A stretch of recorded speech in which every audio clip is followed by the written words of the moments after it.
اعوذ باللہ من الشیطان الرجیم۔ قرآن پاک صرف اردو زبان میں۔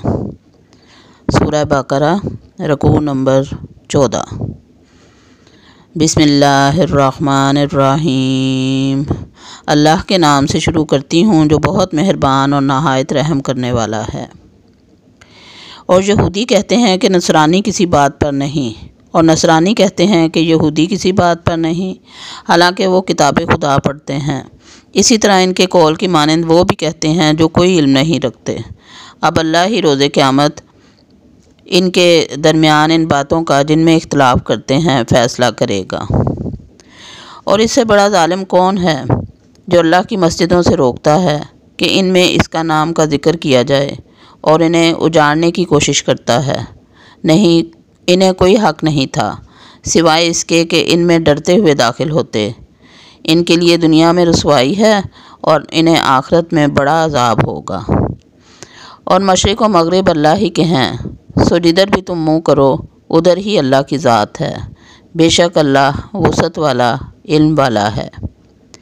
اور وہ کہتے ہیں کہ اللہ نے ایک کو بیٹا بھی بنا رکھا ہے، وہ پاک ہے۔ نہیں، بلکہ آسمانوں اور زمین میں جو کچھ ہے اسی کا ہے، سب اسی کے محکوم ہیں۔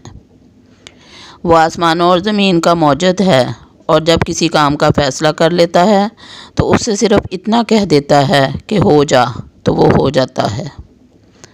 اور جو لوگ علم نہیں رکھتے کہتے ہیں کیوں اللہ ہم سے کلام نہیں کرتا یا کوئی آیت ہماری طرف آتی۔ اسی طرح ان کے قول کی مانند ان سے پہلے بھی لوگ کہہ چکے ہیں، ان کے دل ایک سے ہیں۔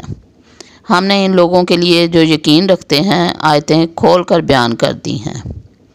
اے رسول صلی اللہ علیہ وآلہ وسلم، ہم نے تجھے حق کے ساتھ خوشخبری دینے والا اور ڈرانے والا بنا کر بھیجا، اور تجھ سے دوستیوں کے بارے میں پوچھ نہیں ہوگی۔ تجھ سے نہ یہودی خوش ہوں گے اور نہ نصرانی، جب تک تو ان کے طور طریقے کی پیروی نہ کرے۔ کہہ دے اللہ کی رہنمائی ہی رہنمائی ہے، اور اگر تو نے اس علم کے بعد جو تیرے پاس آ چکا ہے ان کی خواہشات کی پیروی کی تو اللہ کے مقابلے میں تیرا کوئی حمایتی نہ ہوگا، نہ کوئی مددگار۔ جن لوگوں کو ہم نے کتاب دی ہے وہ اسے پڑھتے ہیں جیسا کہ اسے پڑھنے کا حق ہے، وہی اس پر ایمان رکھتے ہیں، اور جو اس کا انکار کرتے ہیں وہی نقصان اٹھانے والے ہیں۔ صدق اللہ العظیم۔